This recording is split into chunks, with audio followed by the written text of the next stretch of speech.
J'ai vu une petite pointe d'ironie dans la conclusion finale, mais je crois qu'on aura l'occasion de revenir dans nos débats. En tout cas, c'était un point de vue très clair. Renaud, alors je te passe la parole à la fois pour exposer ton point de vue, mais surtout pour rentrer en discussion avec Asle, puis le débat que nous aurons avant d'interroger, d'échanger avec la salle. Oui. Prévu très long. Oui, comme d'habitude. Tu vas devoir faire très court. Mais bien sûr, mais thanks to Asle, I have more time than expected. Heureusement, grâce à Asle, j'ai plus de temps que prévu, donc je vais repasser au français pour le public. Je pense que ce sujet arrive à point nommé, puisqu'en fait, on a aujourd'hui non seulement la publication d'un livre de Phil de Villiers sur les questions d'Europe, qui est assez critique sur la construction européenne, notamment le rôle des Américains. Et puis surtout, en réponse à la tribune de M. Macron, nous avons eu dans Libération aujourd'hui une tribune de Jean-Luc Mélenchon assez critique sur le fait, le message c'est « sortons des traités ». Donc, qui répond un peu à la conclusion que vous avez faite. Et puis il y avait on peut la citer quand même, la tribune de la présidente de la CACA, oui. Je pense qu'elle était moins polémique que celle de Jean-Luc Mélenchon. Non, mais elle était intéressante. Et donc, elle prévoyait, il faut quand même rassurer peut-être Asle, elle prévoyait juste un porte-avions européen. Donc, parmi beaucoup de suggestions, parmi beaucoup d'autres suggestions. Mais comme quoi le débat est vivant et tire dans tous les sens. Je crois que... Ça, c'était pour compliquer ton entrée en matière. Mais bien sûr, pour m'empêcher de parler. Mais monsieur, je ne vous laisserai pas me prendre la parole. Allez, vas-y.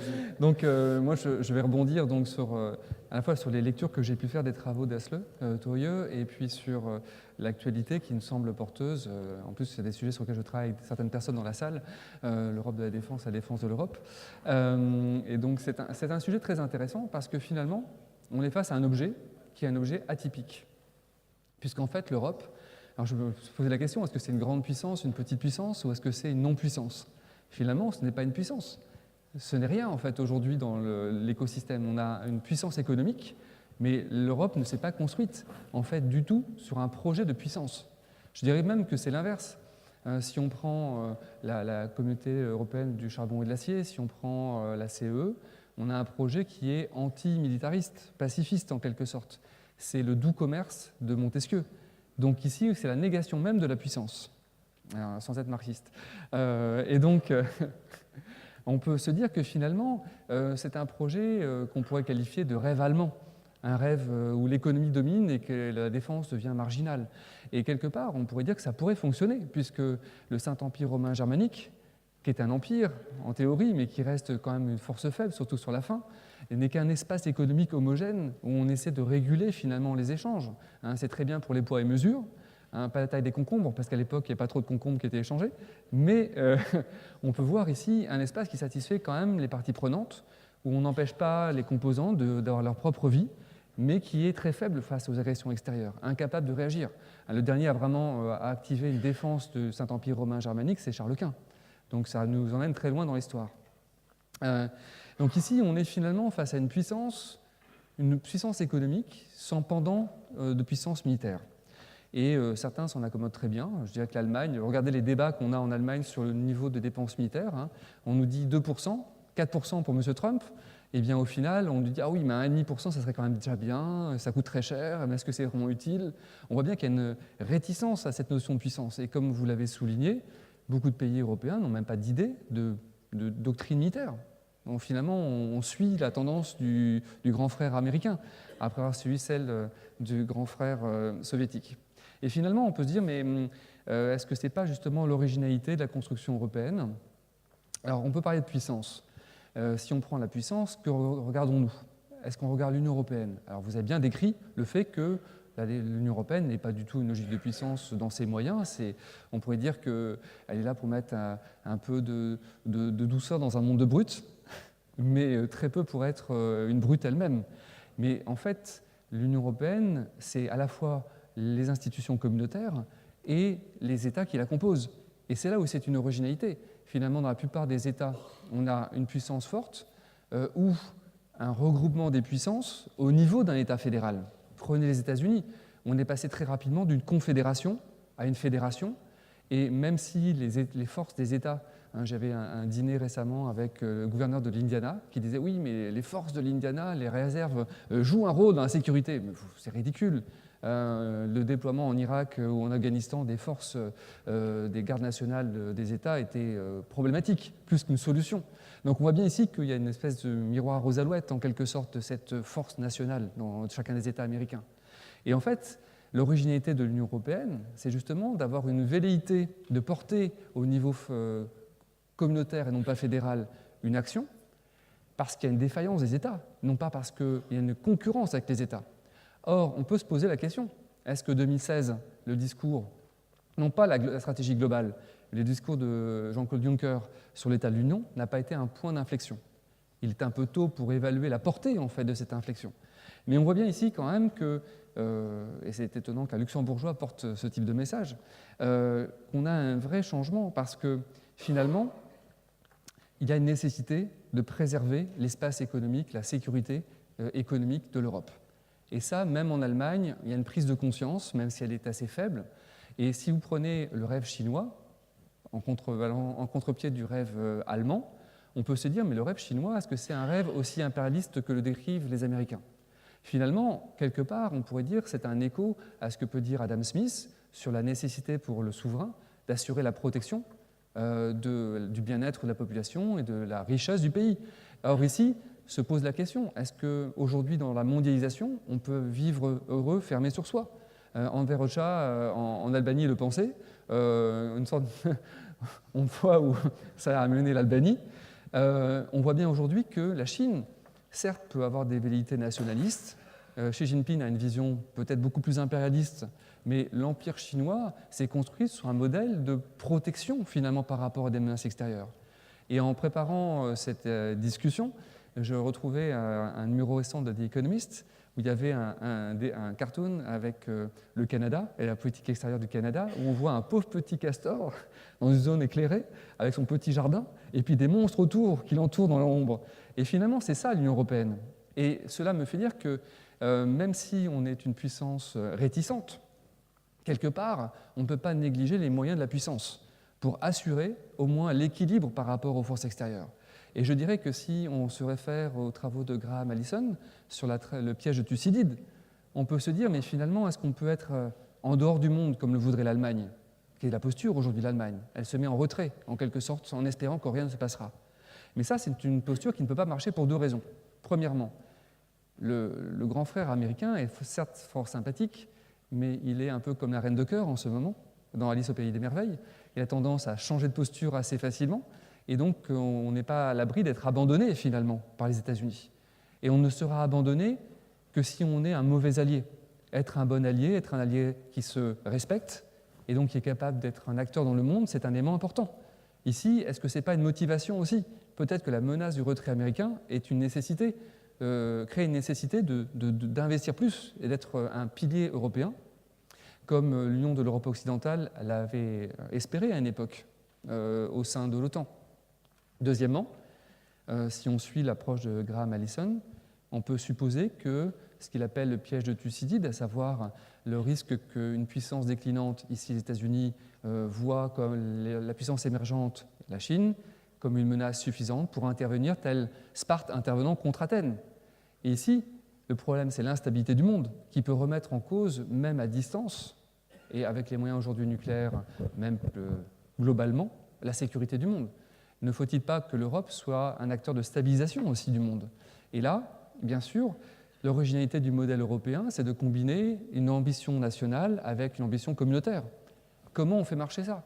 Aujourd'hui, c'est peut-être ici où la prochaine mandature du Parlement européen, la prochaine commission, et aussi peut-être l'arrivée au pouvoir d'acteurs qui vont pouvoir porter une vision commune, peut-être pas globale en Europe, mais en tout cas avec quelques piliers.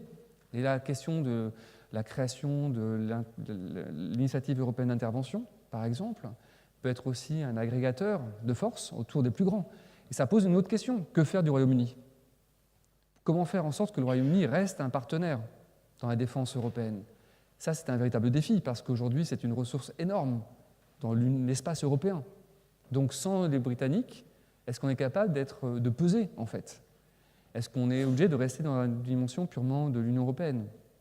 Donc on voit ici que ça pose des questions qui sont beaucoup plus larges. Et je lisais hier les mémoires de Philippe Herzog d'une révolution à l'autre. Philippe Herzog qui a été député européen, qui a créé Confrontation Europe, et qui disait « Bâtir une société civile européenne est un impératif. Elle devra concevoir un nouveau régime de développement durable et solidaire, fondé sur une vision du monde dans laquelle l'Europe sera un acteur global, au lieu de subir et de craindre ces bouleversements. » Je pense que lui ne regardez pas les questions de défense, mais la défense est partie prenante, et c'est une nécessité finalement. C'est un effort parfois considéré comme improductif, mais une sorte de mal nécessaire pour assurer un équilibre à la fois économique et géopolitique. Merci d'avoir tenu si bien les délais, ce qui va nous laisser plutôt du temps, pour ce qui est bien, pour discuter entre nous, discuter avec vous. Moi, je repartirais quand même peut-être du premier constat, c'est-à-dire qu'aujourd'hui, on a une Europe qui n'est pas en situation de défendre les intérêts de ses valeurs, comme elle l'était immédiatement après la guerre froide dans les 20 années qui ont suivi. Faire prospérer la démocratie, défendre les droits de l'homme, être aux Nations Unies pour contribuer à l'institution de la Cour pénale de justice. Donc ces valeurs sont déniées et je dirais contestées même par certains au cœur de l'Europe. Donc ça, c'est un premier constat très négatif par rapport à ce rêve qu'on pouvait avoir au sortir de la guerre froide. On pouvait croire que c'était une illusion, mais c'est quand même une illusion. Il n'y avait pas de politique étrangère, il y avait quand même ça. Il y avait au minimum pour l'Union européenne la défense de ses valeurs sur la scène internationale, y compris d'ailleurs peut-être en se trompant en menant des opérations d'ingérence humanitaire. Et puis il y avait la défense de nos intérêts, la valeur de nos intérêts. Donc on n'a ni l'un ni l'autre, ni la valeur ni les intérêts. Pourquoi? Parce que dans un cadre de supériorité économique, militaire, occidentale, les Européens défendaient relativement bien ce qui étaient leurs intérêts stratégiques. Aujourd'hui, ils ne sont non seulement pas en mesure de les défendre spontanément tout seuls, mais il y a une divergence qui apparaît, on n'imaginait pas, forte, soit de concurrents nouveaux, la Chine, soit même de dissensions. On le voit dans la manière dont les Américains unilatéralisent leur politique économique à l'égard de l'Europe. Donc il faut partir de cette interrogation, d'autant que je pense comme vous qu'effectivement la politique étrangère doit guider ensuite les éléments de la politique de défense, de la sécurité, etc. Donc, et alors, c'est pas parce que les 6 critères que vous avez dégagés sont évidemment très intéressants, mais c'est les 6 critères de l'impuissance que disons on n'est pas capable de définir. C'est vrai, mais il faudrait les définir justement si on veut. Le pooling and sharing, ça n'a pas marché, il faudrait que ça marche, quoi. Donc, c'est pas parce qu'on a constaté que ça n'a pas marché qu'on doit reproduire, surtout si on a ce bilan un peu inquiétant.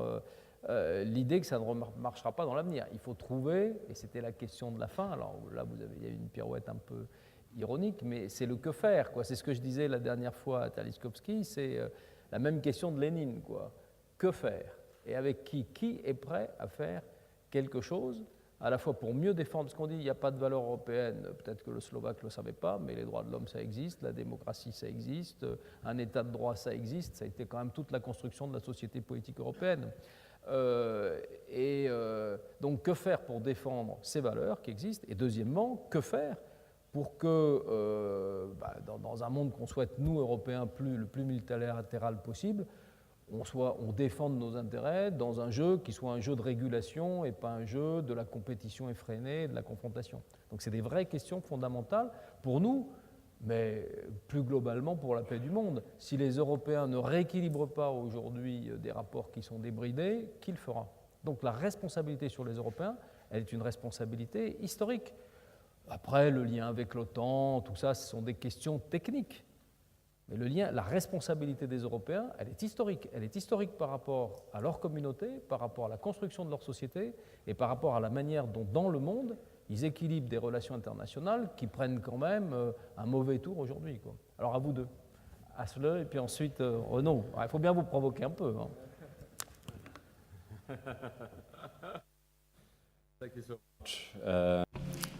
Merci de ces observations, de ces commentaires. Vous avez fait référence à Jean-Claude Juncker. Et je pense que si si nous devions nous tourner vers le Luxembourg pour trouver des orientations stratégiques, nous serions bien en peine. Non, le problème pour l'Europe, c'est que pendant longtemps, on a supposé que nous pouvions garder notre terrain pacifique du monde où nous rivalisons de manière pacifique et constructive. Mais maintenant, on retrouve l'adage romain. Vous ne voulez peut-être pas la guerre, ou vous ne vous intéressez peut-être pas à la guerre, mais la guerre s'intéresse à vous. De la Yougoslavie à la Syrie, à l'Ukraine, l'Europe a fait l'expérience du fait que les événements qui se produisent dans des pays en dehors de l'Europe, justement, peuvent, quant à eux, avoir une incidence puissante et très négative sur la politique et les politiques européennes. Et pour ma part, j'estime que la crise migratoire de 2015 était un événement, disons, stimulant, en quelque sorte, pour la dimension autoritaire de la politique européenne. Et de même, l'Europe a le plus grand mal à gérer finalement une Russie qui a militarisé sa politique étrangère. Et il ne suffira plus à l'avenir d'externaliser en quelque sorte la politique étrangère européenne auprès des États-Unis, puisque les Américains, en tout cas en Ukraine, en Yougoslavie et en Syrie, ne sont pas disposés à intervenir de manière décisive. Alors je ne suis pas en train de dire que l'Europe devrait s'armer pour aller mener les guerres civiles des autres. Mais ce que je dis par contre, c'est que ces conflits auraient pu être bien moins sanglants si l'Europe avait pu, ou si une puissance européenne avait pu intervenir à temps. Alors mes chers amis, encore une fois, les barbares sont à nos portes. Lorsque j'étais étudiant, on nous apprenait à l'université que l'Europe était une entité bienveillante, bénigne, dont les normes et les valeurs rayonnaient partout dans le monde, transformaient nos voisinages, les pays voisins du Moyen-Orient au Proche-Orient, au Sahel, en Russie, en Asie centrale et au-delà. C'est ce qu'on nous disait, ce qu'on nous voit aujourd'hui, c'est que l'Europe elle-même est assiégée par une Russie autoritaire qui a bien l'intention de réaffirmer sa sphère d'influence dans ce qui était autrefois la sphère soviétique, la Turquie qui essaie d'en faire à peu près de même sous forme de ressuscitation de l'Empire ottoman, et l'influence européenne au Moyen-Orient s'est trouvée considérablement réduite, alors que celle de la Russie s'est accrue grâce à sa capacité à mettre en œuvre des moyens militaires, et pourtant, en contribuant relativement peu de moyens, la Russie a complètement retourné la situation pour le régime d'Assad. Et en fait, pour les Russes, la guerre civile pouvait se jouer en faveur d'Assad, alors que pour les Européens, il était inacceptable de permettre à Assad de sortir son épingle du jeu. C'est ça qui, dans la pratique, est la donne actuelle. Alors, ce serait ma façon un peu de répondre à vos commentaires. Non, je pense que c'est juste, mais je ne suis pas si certain, alors parce qu'on va rentrer dans, mais je l'ai déjà dit ici, qu'au fond les Européens aient moins à craindre le risque d'une agression armée, d'une invasion de leur territoire, qu'au fond la stratégie russe, elle est finalement bien connue, quoi. Elle prend des pays en otage dans son environnement pour créer des formes de déstabilisation. Elle utilise des menaces dans des dimensions qui sont plus de sécurité, qui sont y compris de la déstabilisation de l'opinion, les cyberattaques, etc. Donc on connaît très bien tout ça. Donc le prisme, il n'est pas simplement celui de l'équilibre militaire, encore qu'il est important en Europe à cause du démantèlement de l'architecture de sécurité héritée de la guerre froide, mais il est surtout sur des sujets, mais vous venez de les évoquer, qui touchent plus à la sécurité globale des Européens. Je ne traiterai pas l'immigration comme un risque, ou comme une menace plutôt, mais voilà, des troubles, des désordres que les Européens sont incapables de régler par eux-mêmes. Bon, on voit bien qu'aujourd'hui, par exemple, si les Européens devaient, et notamment la France, sont même dans l'impossibilité de commenter quoi que ce soit qui se passe aujourd'hui en Algérie, qui est quand même absolument décisif pour l'avenir de cette société. Pourquoi ? Justement parce qu'ils ne sont pas dans une situation confortable où, vis-à-vis de l'ensemble de l'Europe, il y a une position construite, comme on n'a pas su l'avoir sur les printemps arabes, et qui fait que s'il y a un seul pays qui peut difficilement ou être difficilement en situation de parler ou de s'exprimer, c'est la France, pour des raisons qu'on comprend bien, historiques, quand d'autres pays, par exemple l'Italie, peut avoir des problèmes à s'exprimer sur la Libye. Si l'Europe existait comme un acteur diplomatique, elle aurait les coudées beaucoup plus franches, sans doute pour dire un certain nombre de choses. Et donc on voit bien qu'à la périphérie immédiate de l'Europe, le fait que l'Europe n'existe pas comme un vrai acteur diplomatique, mais on n'existe pas comme acteur diplomatique si on n'est pas un acteur stratégique ayant défini ses intérêts à agir, ayant défini, c'est difficile pour le Luxembourg, mais même quelquefois pour la France, sans doute aussi pour le Royaume-Uni, pour l'Italie, de porter une grande politique de voisinage et qui permette de reconstruire justement autour de ces valeurs, autour de ces échanges qu'on voudrait avoir. Donc, je pense ça, et notamment par le fait qu'on ne souhaite pas avoir, et il n'y a pas de raison, avec notre environnement, une relation d'hostilité ou d'antagonisation. On veut construire une relation positive. Mais pour la construire, il faut avoir la force de pouvoir la construire et de peser. Or, pris isolément, les États européens ont beaucoup de difficultés sur certains sujets, à cause de l'histoire, à cause de la relation. On le voit bien pour nous. Après la décolonisation sur l'Afrique, la France a pu avoir une politique de coopération de développement. Elle ne peut pas l'avoir aujourd'hui sans un relais européen. Donc on est confronté à des... Donc voilà, c'est... Renaud. Je pense que la notion de division est importante parce que finalement, c'est ce sur quoi joue beaucoup la Russie. Et je dirais que dans l'histoire, les Européens ont souvent été divisés. À la veille de la Deuxième Guerre mondiale, je rappellerai quand même qu'on a les Français et les Britanniques ont signé un traité d'assurance mutuelle avec les Polonais qui n'a pas beaucoup servi le 1er septembre 1939. Et on voit bien ici que la difficulté, c'est que la Russie est une puissance faible. Ce n'est pas un problème de grande puissance. Elle a la puissance nucléaire, ce qui en fait un statut de grande puissance. Mais au final, aller battre quelques djihadistes au fin fond du désert en Syrie est quand même... je ne vais pas la porter n'importe quel crétin, mais c'est quand même plus facile, quoique les Américains nous ont prouvé que ce n'est pas toujours évident. Mais sur ce, on voit bien quand même que la Russie joue sur les divisions. Et la difficulté, c'est d'avoir une convergence. Je dirais que cette division, elle est aussi vécue par les Allemands, qui ont très peur de l'aventurisme français ou britannique, en Afrique notamment, au Moyen-Orient, où eux ne voient pas d'intérêt, en tout cas pas d'intérêt immédiat, et ils préfèrent payer pour une sécurité, en quelque sorte. Même les Polonais sont prêts à payer, ils sont prêts à mettre 2 milliards d'euros, enfin de dollars plutôt, sur la table pour avoir des troupes américaines sur le sol polonais. Ça prouve que même s'ils sont très proches des Américains, ils savent qu'ils ne sont pas assez confiants pour qu'ils s'engagent en cas de conflit. Et on peut imaginer quand même que l'Est de la Pologne, c'est une partie de la Biélorussie, quelque part. Ici, on voit que la difficulté est de créer cette unité. Ça pose deux défis.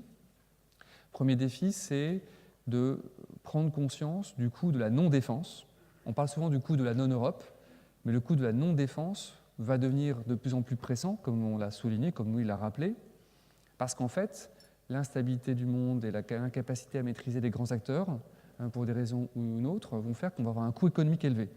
Et là, eh bien, il faut que les acteurs qui vivaient sous le parapluie américain prennent conscience que de toute façon, il faut payer, autant payer pour que ça soit efficace. Le vrai problème, c'est de créer cette vision des valeurs communes. On a éludé la question depuis des années, parce que c'est une question qui est devenue problématique. hein. Quand on avait l'Europe des 12, c'était plus facile. Qu'est-ce qu'on a de commun avec des Bulgares, avec des Suédois ou avec des Portugais? On voit bien ici que ça pose un vrai défi, et ça pose un défi de démocratisation aussi, des choix stratégiques au niveau de l'Union européenne. En quoi le Parlement européen peut servir à constituer justement un socle de valeurs que l'on veut défendre, au-delà des intérêts économiques. Alors le risque, sinon, c'est de transformer l'Union européenne, non pas en empire de Saint-Empire romain germanique, mais en empire byzantin, et de payer pour sa sécurité de plus en plus cher. On voit bien l'histoire de l'empire byzantin. Bien sûr, l'empire a survécu 1000 ans, mais 1000 ans en étant dans une peur permanente que le gentil protecteur se retourne contre soi, quel qu'il soit. Ça peut être les Russes, ça peut être les Chinois, pourquoi pas, on peut imaginer. Vu la pénétration des investissements chinois en Europe de l'Est, moi, j'ai peut-être plus peur de l'influence chinoise que l'influence russe, qui est plutôt les derniers feux d'une étoile sur son déclin. On voit ici qu'il y a un problème d'adéquation entre les objectifs économiques et la nécessité d'avoir une production d'un bien qui est la paix, un bien public international, où l'Europe est aux abonnés absentes. Or, on sait bien que les Américains ne veulent plus faire ça, ils n'ont plus les moyens de le faire non plus. La pression, aujourd'hui, ils sont avec un niveau de pression sur leur économie qui est tout à fait supportable. Si on prend les tendances historiques, c'est très peu que par rapport au passé. Ils ont été à plus de 10% du PIB consacré à la défense. Aujourd'hui, c'est en 3,5%, c'est rien. Mais les problèmes internes de la société américaine, c'est une société qui ne marche que sur la consommation, aujourd'hui. Et ça pose un vrai problème. Aujourd'hui, ils vendent du dollar pour acheter des biens. Mais ça ne durera pas éternellement. Donc on voit ici que tout ça pose un vrai problème de cohérence, en fait, d'un projet où le seul projet économique n'est plus suffisant. Et je pense que c'est là où on a un vrai point de rupture, peut-être, si on est capable de saisir l'opportunité, avec la nouvelle mandature du Parlement européen, avec la nouvelle Commission. Et ça suppose une combinaison, une forme de gouvernance hybride entre le niveau national et le niveau européen, où il y a une combinaison et non pas une concurrence entre ces différentes sphères. Un rebond, ouais, d'accord, une volonté de... Non.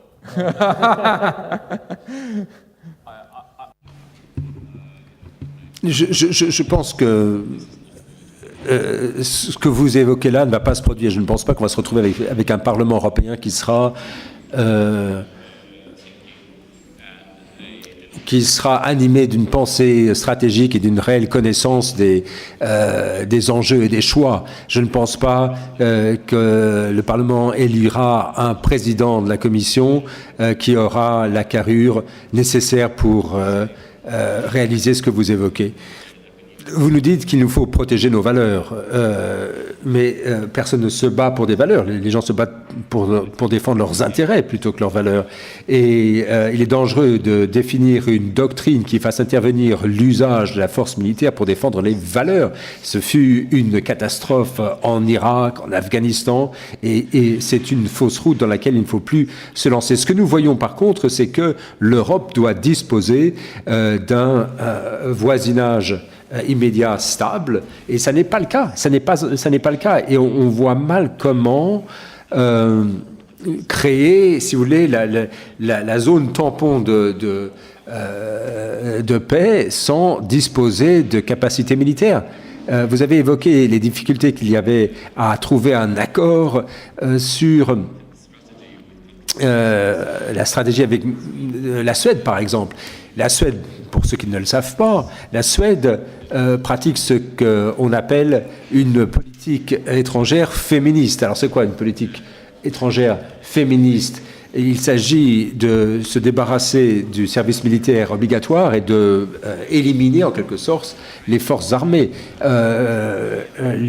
L'Ukraine, l'occupation de la Crimée a été une douche froide pour la Suède qui essaie maintenant en quelque sorte de rattraper la situation. Mais ce qu'il faut vraiment regarder de près, c'est le coût pour l'Europe de la non-défense, le coût de la non-défense.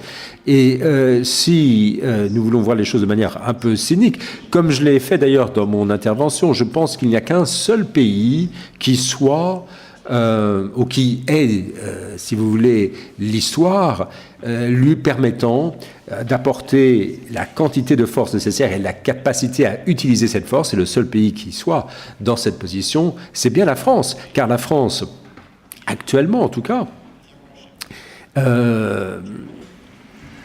a établi un partenariat avec l'Allemagne, mais ce partenariat n'est pas, disons,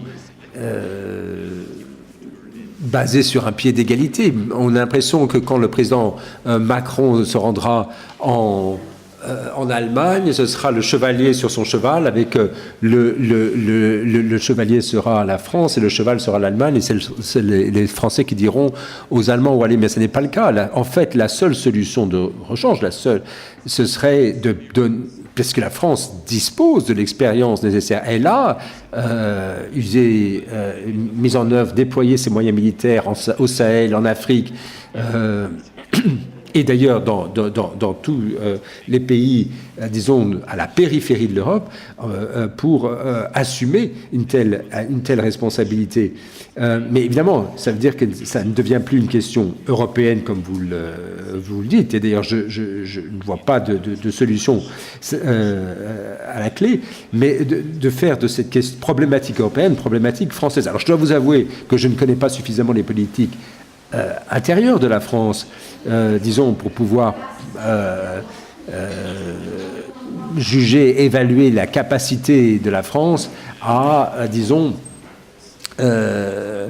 porter son armure et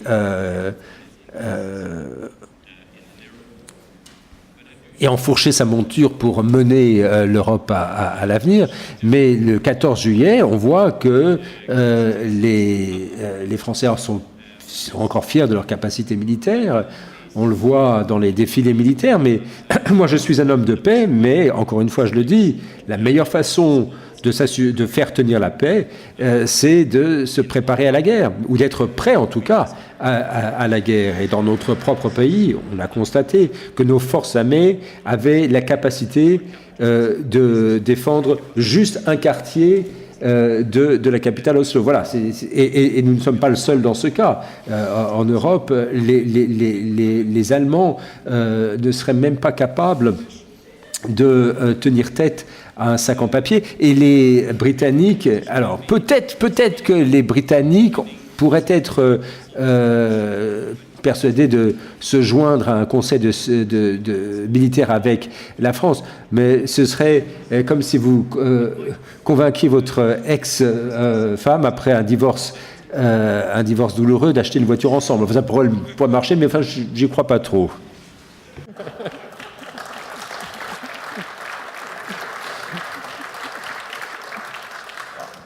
Pour l'instant, c'est Theresa May qui a entre les mains les choix de la lettre de divorce. On attend d'ailleurs de savoir quelles seront les conditions du divorce, notamment du côté britannique. Oui, si tu permets, est-ce que je peux commenter ?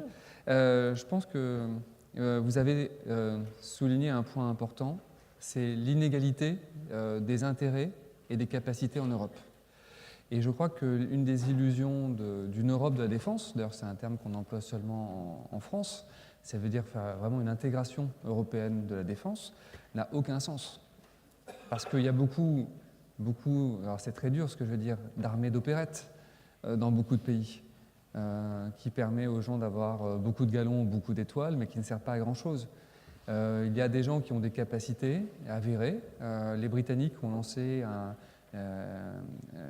projet FNC sur les forces spéciales avec des pays de la Baltique qui marche plutôt bien, très discrètement, mais qui marche bien, avec les Néerlandais, avec les Danois, par exemple, peut-être avec les Norvégiens, je ne les ai pas en tête. Mais on voit bien ici qu'on a un problème d'inégalité des ambitions. Il y a deux pays qui ont des vraies ambitions, c'est le Royaume-Uni et la France, en Europe. Il y en a un qui va sortir de l'Union européenne, peut-être un jour, ou peut-être pas. On voit bien ici que ces pays ont mis des moyens par rapport à la défense, ils ont une vraie compétence, des vrais moyens. La difficulté, c'est d'avoir un effet d'entraînement sur les autres, dans un rapport inégal, nécessairement inégal. Et ça suppose d'avoir une masse critique. Et je dirais que c'est une masse critique où il faut avoir les Allemands, les Français et les Britanniques. parce que c'est la capacité d'agir, mais c'est la capacité d'être pris au sérieux. Pierre Asner, quand il parle de la puissance, dit la puissance n'est pas une question de moyens, c'est une question de regard de l'autre. Et aujourd'hui, si on veut dialoguer avec les Américains, si on veut dialoguer avec les Russes, il faut avoir cette, non pas une puissance, que je pense que la notion de puissance n'est pas du tout adaptée, mais la capacité d'être un acteur pacifique, mais néanmoins crédible. Et ça, c'est la vraie difficulté, en fait. Et ça suppose aussi d'avoir en Europe une spécialisation. Or, l'idée de progression homothétique vers une défense européenne, homogène, apparaît complètement illusoire. Donc ici, il faut accepter une Europe, une dynamique européenne, où des gens de l'Union européenne peuvent participer, mais qui n'est pas uniquement. Et ça, c'est un vrai défi, parce que c'est à l'encontre même de l'esprit de l'Union européenne. Oui, mais ce qui est pas... Je crois quand même que le cœur du débat, il est moins sur la problématique. On parle de défense européenne parce que voilà, la construction se fait par là. Mais le cœur du débat, il est sur les questions de sécurité. Nous avons fait pendant 20 ans, 30 ans des opérations extérieures à des fins humanitaires, je suis d'accord avec Ashle, sur l'essentiel de ces opérations extérieures. Aujourd'hui, les Européens en ont tiré le bilan. Ils ont constaté d'abord que les opérations de maintien de la paix s'étaient blessées d'opérations humanitaires, des opérations de plus en plus sécuritaires, et que le bilan de ces opérations, d'un point de vue du bilan politique, d'un point de vue du bilan diplomatique et militaire, n'était pas prouvé. Donc je pense qu'on ne trouvera personne en Europe, même pas les Britanniques, pour repartir dans ce type de conflit qu'on a connu dans les années 90 et 2000. Je ne crois pas aux guerres d'agression. Je ne vois pas la Turquie agresser le sud-est de l'Europe, et je ne pense pas, pour les raisons que tu as dit, de poids économique de la Russie, que l'intérêt de la Russie soit d'attaquer, de déstabiliser, de fragiliser. Donc en réalité, ce sont nos vulnérabilités qui sont exploitées, qui nous fragilisent. Donc dire aux Européens, combler ces fragilités en ayant une politique de sécurité cohérente, en ayant les moyens de votre protection militaire, en ayant les moyens d'une politique spatiale qui fasse que vous ayez le renseignement spatial d'abord pour savoir ce qui se passe sur la planète, pour savoir ce qui se passe dans l'espace, de durcir vos protections cyber. Ça, c'est un discours qui n'est pas un discours on va faire la guerre, qui est un discours de durcir ce qui est aujourd'hui le cœur et ce qui fragilise. Et c'est là où tu as raison, Renaud. En réalité, les Russes exploitent nos faiblesses et on est dans un syndrome de Stockholm, c'est-à-dire qu'on est tétanisé, on a peur du pire, donc on ne fait rien, on envoie 2 bataillons en Estonie, en Lituanie, 2 bataillons de l'OTAN pour gesticuler un peu. Mais de toutes les façons, le mal est fait parce qu'on a beau dire déstabilisation de nos sociétés, des votes, etc. Les Russes savent très bien qu'on n'est pas dans une capacité à réagir vraiment collectivement. Les Américains ont à l'égard de leur allié ce que vous avez très bien expliqué, c'est-à-dire un regard désillusionné sur la capacité des Européens et un peu méprisant, parce que effectivement l'OTAN ne fonctionne pas sur ses 2 pieds. Et la Chine, de toutes les façons, elle fait d'une certaine manière ce qu'elle veut économiquement dans une Europe complètement divisée, où elle achète les investissements critiques, ce qu'elle veut. Donc voilà, le cœur. Il n'est pas on n'essaye pas de se doter d'une politique militaire, on essaye de se doter dans un cœur défense-sécurité des moyens de réarticuler la protection de l'Europe et aussi d'appuyer une politique diplomatique sur une Europe qui est forte, qui n'est pas complexée par le risque d'agression, le risque d'intimidation, la déstabilisation des autres. On a peur de la Turquie, non pas parce qu'elle va nous faire la guerre, mais parce qu'elle va simplement ne rien faire à ses frontières pour réguler les flux migratoires. Donc si l'Europe n'est pas dans une position où elle peut inverser le jeu d'un point de vue économique, d'un point de vue de la gestion politique des dossiers, effectivement. Et ce n'est pas l'Allemagne qui le fera seule, pas plus que la Bulgarie, pas plus que l'Italie quand elle est confrontée à d'autres risques du même type. Donc, je pense que c'est comme ça qu'il faut poser le problème. Et on est dans une problématique qui est une problématique de sécurité, de protection, qui implique qu'il y ait des moyens militaires, et qui implique des moyens de protection et la mobilisation de moyens militaires pour faire face à certaines crises. Si les Européens ne sont pas capables, imaginons une déstabilisation, par exemple en Moldavie, d'avoir ce qu'ils ont été capables de faire pour éviter la contamination du Kosovo en Macédoine, tant pis pour eux, mais la Moldavie, c'est la Roumanie, etc., etc. Donc on est dans un jeu, donc c'est ça qu'il faut empêcher. Et on ne peut pas le faire sans un réengagement politique, mais un réengagement aussi sur les questions de sécurité et de défense de l'Union. Je suis entièrement d'accord avec vous concernant ce que vous avez dit. Ça n'est pas une question de défense, c'est une question de sécurité. Vous, Renaud, avez évoqué un point de vue qui est populaire en France, à savoir que la Russie est une puissance en déclin rapide, d'une certaine façon, qui dissimule ses faiblesses derrière des postures agressives. D'accord. Mais quand j'étais dans la commission de haut niveau en Norvège visant à déterminer l'état de préparation à la guerre de mon pays, j'ai eu le plaisir d'aller visiter notre QG suprême quand les Russes organisaient des manœuvres. Et c'était vraiment quelque chose à voir. C'était presque comme si on avait tiré un coup de feu en l'air et là, d'un coup, les navires sont sortis du port d'Arkhangelsk pour aller attaquer, se diriger vers les navires américains, et on voyait ces sous-marins d'attaque sortir du port, et ensuite on avait ce gros sous-marin nucléaire qui prenait ses positions, et on voyait comment les Russes s'entraînaient pour une guerre à grande échelle. Et on peut dire, bon, ce sont des jeux de guerre idiots auxquels jouent les Russes, parce que, après tout, personne ne leur a-t-il dit qu'on ne vit plus dans un monde où il n'y aura plus de guerre entre grandes puissances? Eh bien, très certainement, quelqu'un a oublié de le dire aussi aux Américains, et aux Russes, et aux Chinois. Non, excusez-moi, un argument que je souhaitais développer. Robert Gilpin, l'universitaire américain, a écrit un livre en 81 qui s'appelait War and Change in International Politics, guerre et changement en politique internationale. Et dans ce livre, il avançait que le moment le plus dangereux des affaires internationales se produit quand la puissance établie voit que les puissances en plein essor bénéficient du système international de façon disproportionnée. Et partant, cette grande puissance est moins prête à porter le fardeau du maintien, de l'entretien de ce système.